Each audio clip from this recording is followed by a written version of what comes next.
All right, I am here with B-Shift of Timber Mesa Fire and Medical, and we are going to do a tour of Truck 14.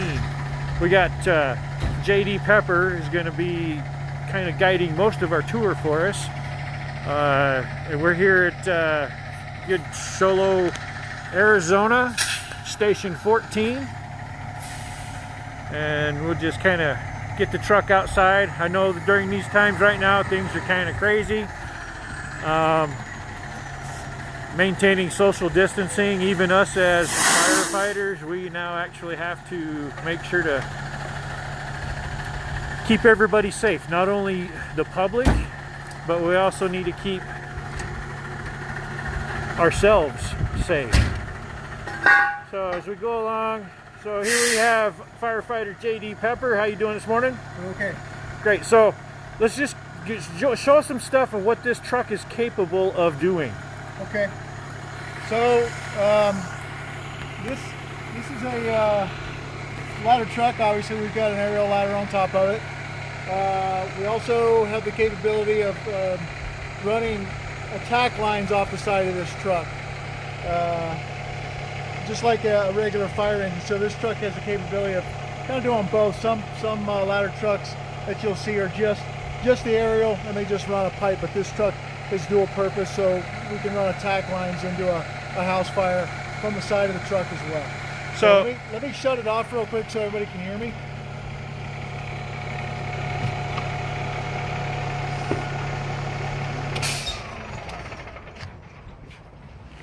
Okay. So as an engineer's the one that drives the truck and all that fun stuff. And what are some of the other tasks that you have to do? Well, first and foremost, the engineer's responsibility is to provide for the safety of their crew and for the general motoring public responding to calls or just driving the apparatus in general. So the truck, it's a very large vehicle. We carry 500 gallons of liquid on here, 480 gallons of water, 20 gallons of foam, and that adds weight. There's a tank inside and that sloshes back and forth. So driving it safely is the main concern of the engineer. Easy to tip over certain speeds. Yeah, absolutely. With speeds, you're making corners. There's videos on the internet you can see of other fire engines operators taking them too fast and the truck tipping over. All kinds of SOPs, which are standard operating procedures, and we have our SOGs as well. Right. So which are the guidelines, procedures and guidelines, things. So when you get to a fire scene, and you're going to get out of the truck, you're going to park, you're going to set your chock block, because we don't want trucks rolling away on us. Correct. Then your next step is you've got to get water to the crews that are pulling those hand lines off. So what's that procedure look like? So if you can follow over to the truck, inside the truck we have ways to turn the pump on. The pump is inside the chassis of the truck. So we have switches in here that we can operate the pump, and it takes in this apparatus, it takes the truck's transmission and puts the power to the pump. And I can separate those two by a switch in here. It's an air switch. I separate those two. I set the transmission into drive, and it is now operating the pump. I would come over here, prime my pump, which primes water or takes air out of the system, pull my tank to pump, which brings water or the liquids from the tank into the pump, and I can now I'm ready to fill lines that are coming off the truck or the aerial, depending on what we're going to use, what type of a fire scene we have. So I notice on the valves and things, you got different colors. Does it make a difference what colors? How does that? So if we look up here, and these were the attack lines I was talking about on this apparatus. So here we have a two and a half attack line.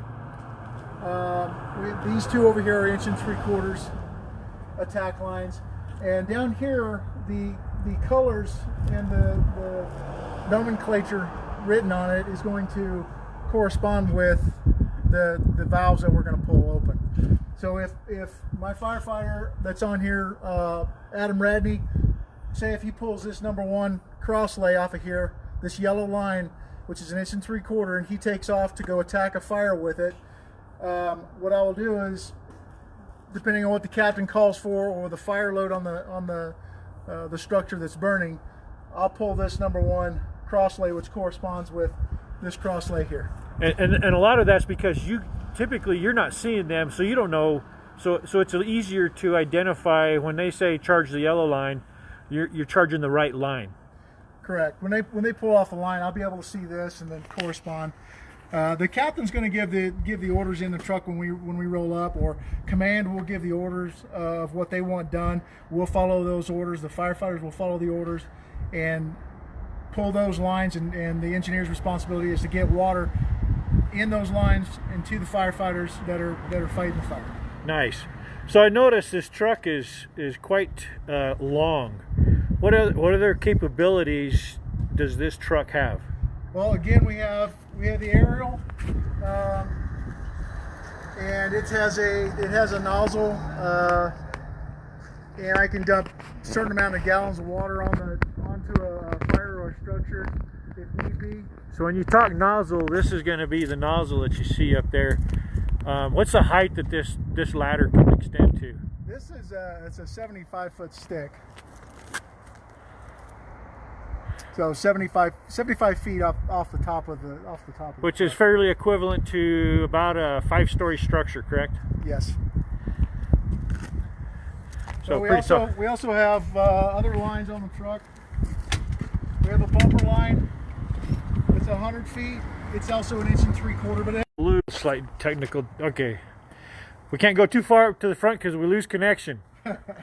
So I don't know if you guys caught that. I believe we are still live, and we're going to go through a little more stuff. But yeah, you can see, like you said, there's the valve for the blue line, yellow line, red line. Pretty nice. I'll continue. I'll just show you what the engineer's compartment looks like. This is where the engineer has tools, appliances, and devices that help us on scene.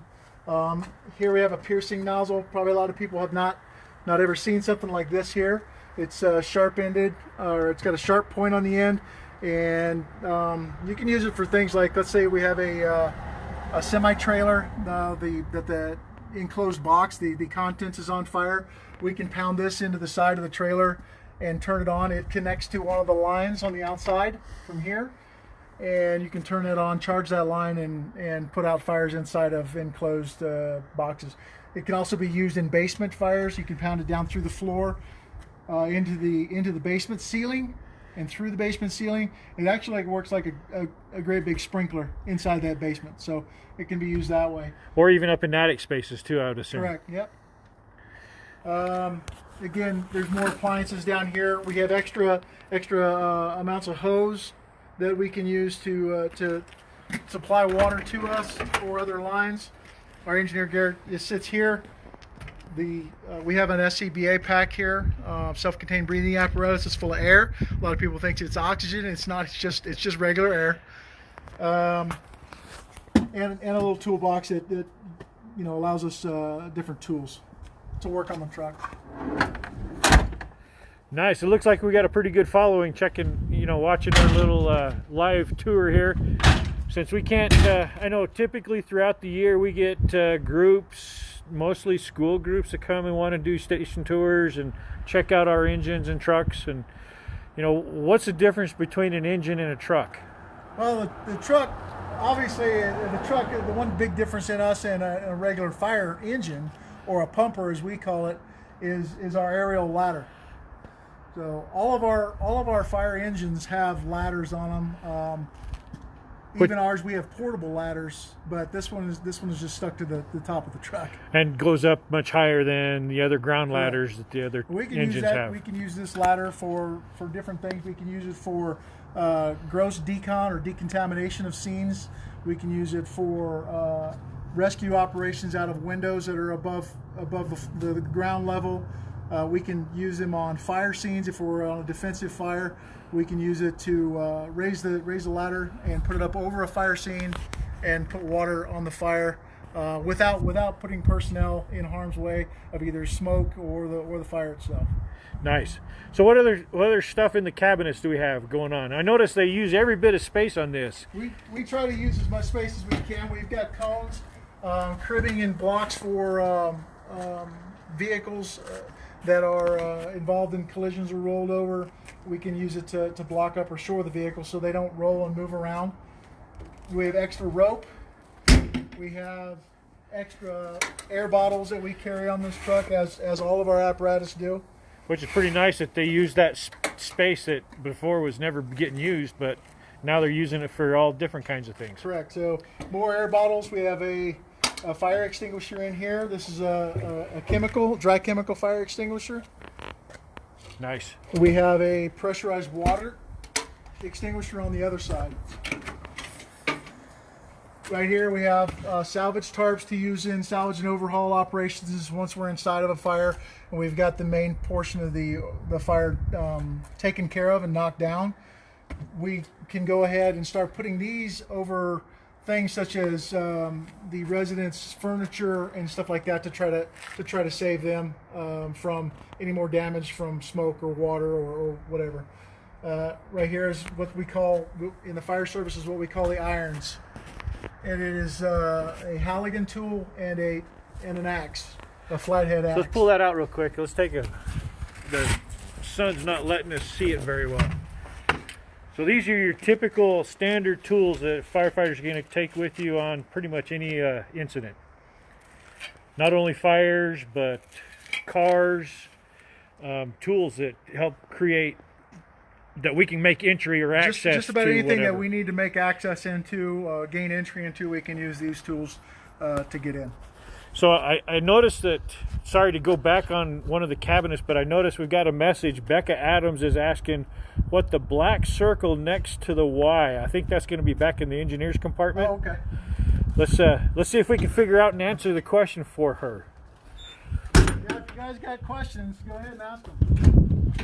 The black circle next to the Y. Black circle next to the Y. Let's see if. Oh, I see. Right. I think you're right talking here? about this right here. So this is used to we can hook this up to different size lines or our supply lines and our hydrant. So I noticed because most of our hydrants are going to have a 4.5 inch steamer connection, what we call it. Correct. But this one is a 5 inch because occasionally we come across Correct. the wrong size of hydrant. So on our truck we have it's what's called a large diameter hose, or LDH for short is what we call it.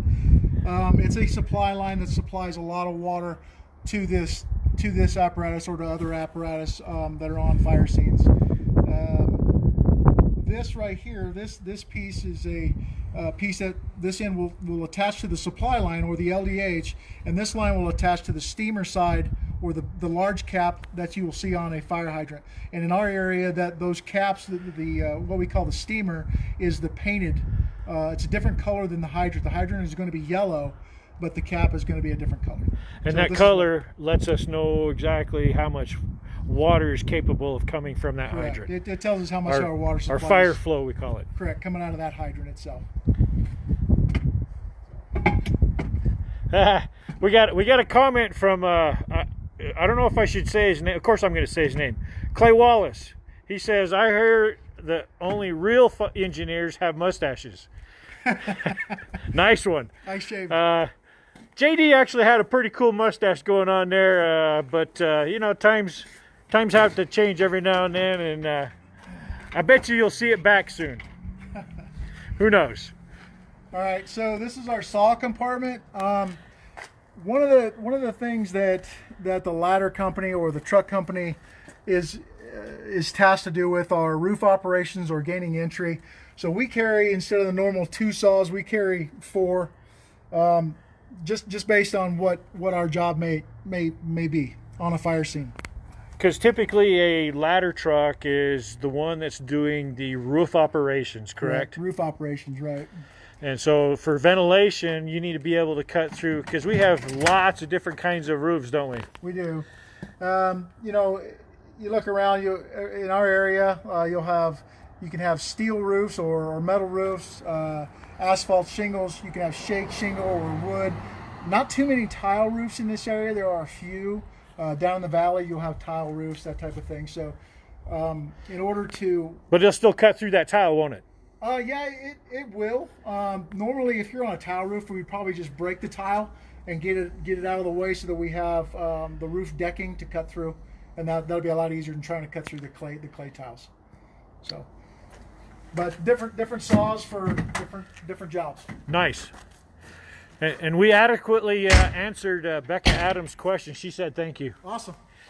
She wants one of those on their truck. So back here, I talked about the ladders. Every fire apparatus or fire engine that we have has a component of portable ladders. This far one right here is the big one. It's a 35-foot extension ladder. Might be hard to see. We have a 16-foot roof ladder and a 24-foot extension ladder. We have an attic ladder, which is 10 feet. And we have numerous tools up here. We have trash hooks and pike poles that let us gain access to attics. Let's pull one of those pike poles out a little bit. We'll pull the short one out. So, and you can notice it's got the pointy end and then also a hook, and that's so you can force your way up through a ceiling area and be able to hook something else and pull it down, and that way you can actually pull a lot more ceiling down at that point. It opens up a ceiling up into attic spaces. So if the fire has extended up into an attic space, we can pull the ceiling down, and it gets all over us, but it's part of the job. We pull it down, and it opens up the hole in the ceiling so that we can spray water or look for extension to see how far a fire has extended into a home. And you say that's the short one. This is the short one. Yeah, this is an 8-footer. I say it's a little taller than you are. We've got a 12-footer in there as well. So. Nice. So, and you were talking about the LDH, and this is where the compartment to be able to grab that. So Becca was asking about that. Here, there's one on the end of this one too. That was the same piece, the same adapter that was in the side of the compartment over there. So this one's a slightly smaller, so which is our normal size. But if we come across an occasional hydrant that doesn't have the right size, that's what that other adapter is for. No, okay. So right. when we pull up to a fire, the firefighter, we'll probably have to let him talk about his job, but he'll pull this line off here and hook it to a hydrant, and we'll get the truck supplied. So your firefighter, that's shall we bring him in? Yeah, Adam. All right, Adam. So we got firefighter Adam Radney, and of course, in order to keep maintaining our social distancing, we're gonna, we stay back, and even as what we're doing right now, we got to maintain that clearance because we want to protect not only ourselves but you as well. So what are some of the other compartments that we have on this truck here, Adam? So since you're the rookie, we kind of call it, the new one on this truck, you get a lot of the heavy tasks, don't you? Right, that's right. So in this compartment right here, one of my favorite ones on the truck, we have our extrication equipment. You lost connection there. All right, we're back. We're back. So more like Engineer Pepper showed you on the other side, we have more cribbing on this side so we can stabilize vehicles if they're crashed or whatever their situation may call for. And we have spreaders and cutters. They're battery operated. We can use those to remove and trap patients from entangled vehicles if we need to. Even hand tools and different things like that. Battery operated tools. Absolutely. So just like on the other side, we have a extinguisher over here. This is a pressurized water can that we carry. Right here, it's just water under pressure, just like it sounds. Which was really good for fires in chimney fires. Correct. Yeah. Any small fire that just requires a little bit of water. We have extra air bottles just like on the other side, two on each side. So in this compartment we have a RIC bag. RIC stands for Rapid Intervention Crew. So if one of our own firefighters get trapped inside of a structure, this bag has equipment that we can take in with us, spare masks, a spare bottle, rope, flashlights, cutters, to help an entrapped firefighter or any victim for that matter. We also carry some extra rope back up in here, and then just like on the other side we have a complement of irons, Max, Halligan. We have a sledgehammer up here, and we also have a battery powered Sawzall. The Sawzall comes in great.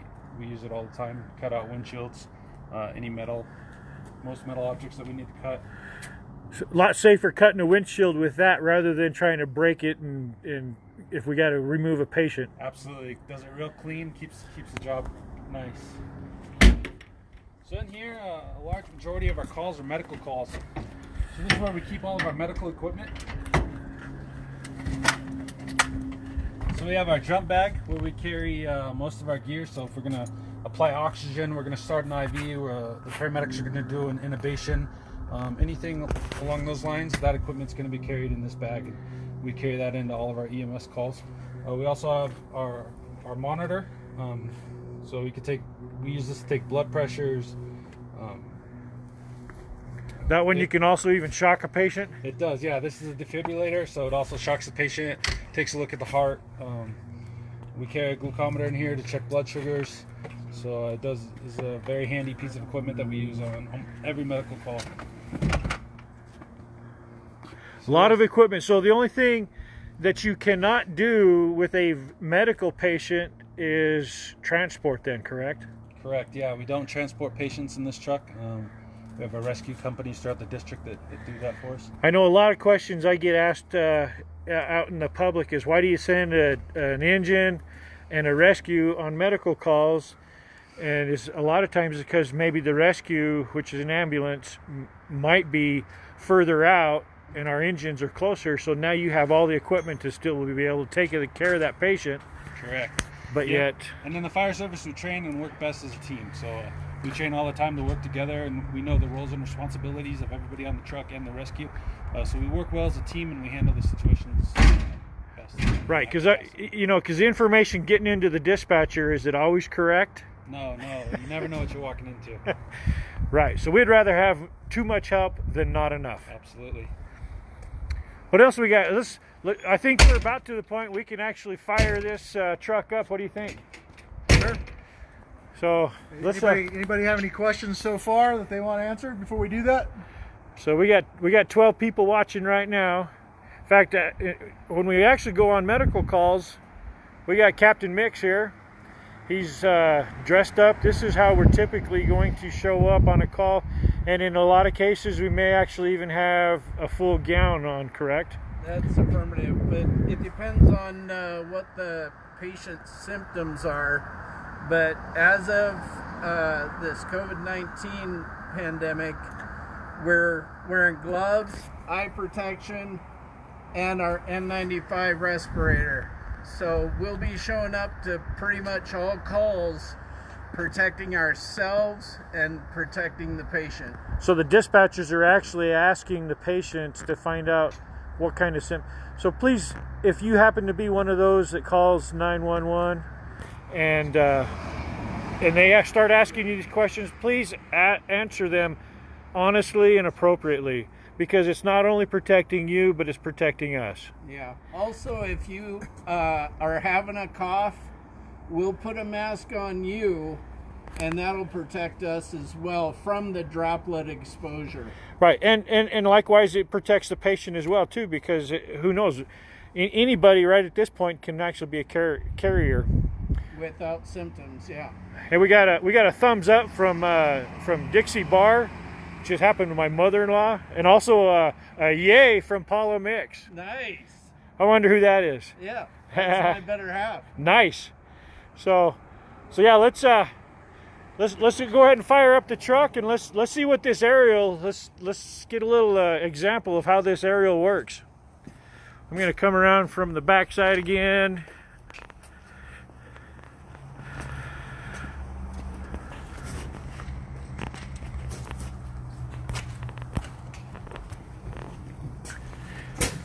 And just as a side note, as while this is getting going fired up, welcome to our beautiful White Mountains, where we have lots of trees. Which that brings up another subject that maybe we'll get into at some point, is how do we protect ourselves from wildfire? All right, so we got the truck started up, and you'll see lots of things that they've got to do before they can actually get going. They're moving the chalk block from the rear of the vehicle to the front of the vehicle, and you'll see why that's important here in just a little bit. So all of these guys have different tasks as they're setting up to make the ladder function. Setting out pads. Of course, it's really nice when we have a nice concrete pad to deal with.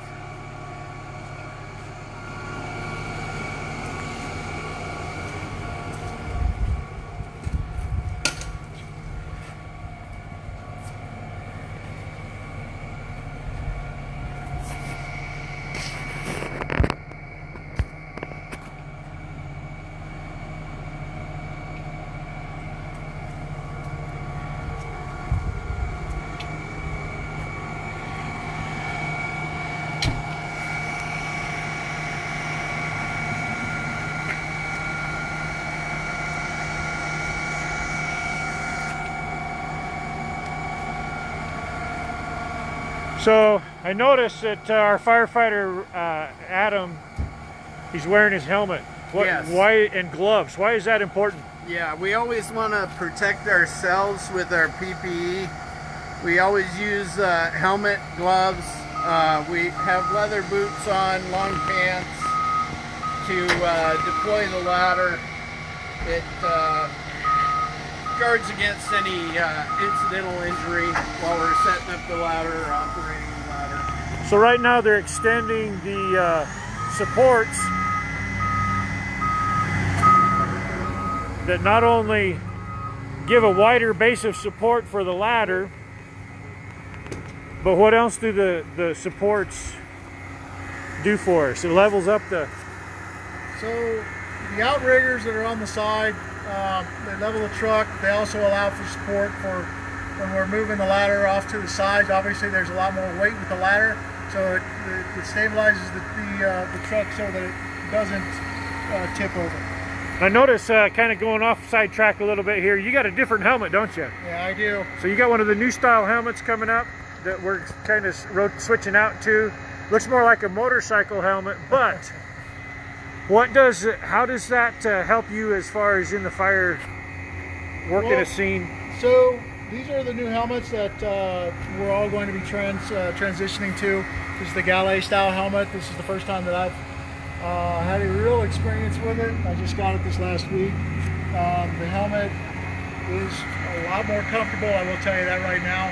I don't get the fatigue. I don't get the fatigue on my temples by wearing it. It works well with my SCBA face piece and my mask. And the face shield is actually, where's the face shield on this? So, oh, you mean right here? Yeah.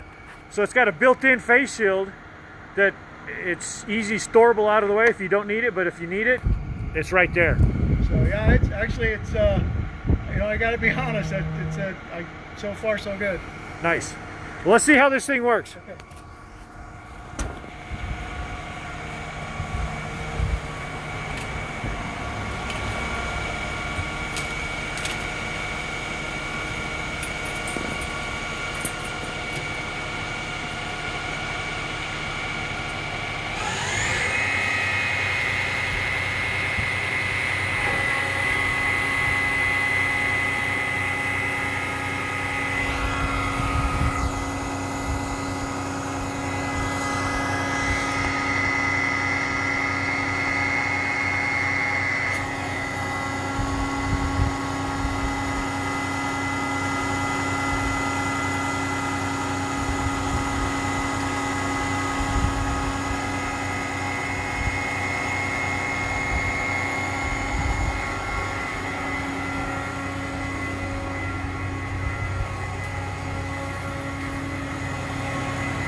So we were talking earlier about this ladder will actually extend about 75 feet, correct?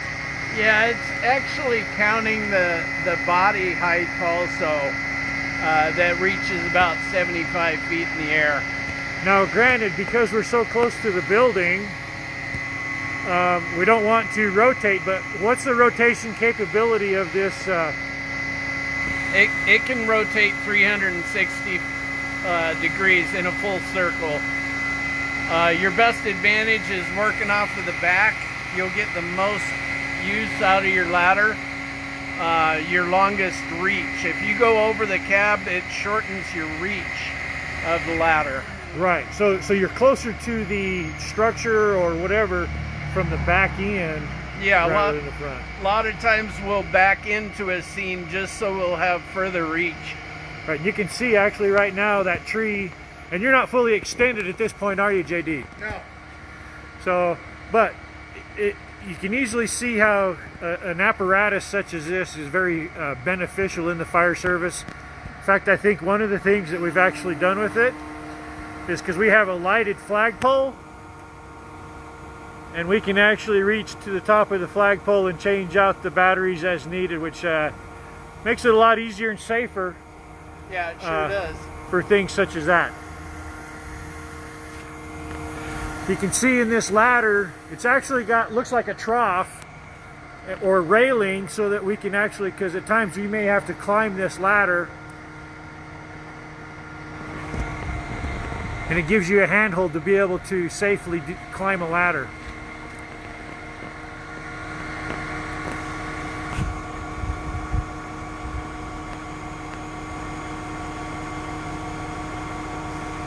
So, we actually have a question from Becca Webb, which happens to be my daughter. Okay. She wants to know, how often do we all use the ladder? Every time we come on duty, we use it, check it out, and make sure that everything operates. We get actually quite a few calls for service. Everything from fires to public assist. We can use this to help people out. That's what it's there for. And this, just because this is a specialty apparatus, having a ladder such as this, we actually is still functional on every other call that we get, because 80-90% of our calls are medical, right? Absolutely. So, and you saw all the different compartments. So I see also one of our volunteers that helps us out a whole bunch, Chantel, is watching. How you doing today? And Terry Weaver, nice. Terry Weaver is one of our Sheriff Auxiliary volunteers. We see him on a lot of scenes where we need to have somebody staying and protecting the scene, because we need to maintain custody of a fire scene for investigations, things like that. Anyway, I think this is going to conclude our tour of the ladder truck, and I want to thank everybody for joining us today. And as always, please be safe in whatever it is you're doing. You know, in this time of where everything is kind of uncertain and lots of guidance, all that fun stuff, protect yourself. Do what is necessary. Make sure that you stay safe. And I see my grandson says, "Wow, Papa." In fact, let's see if I can turn this around a little bit so I can kind of say hi to all you all. There we go. And you can see I've got my mask on. Want to make sure that I don't infect anybody if I happen to be one of those carriers, or vice versa. I still keep myself safe. Thank you guys for joining us today, and we're going to look forward to some other station tours, different equipment, maybe even some different things that we do as firefighters. And once again, thanks for joining us. Have a wonderful weekend and stay safe.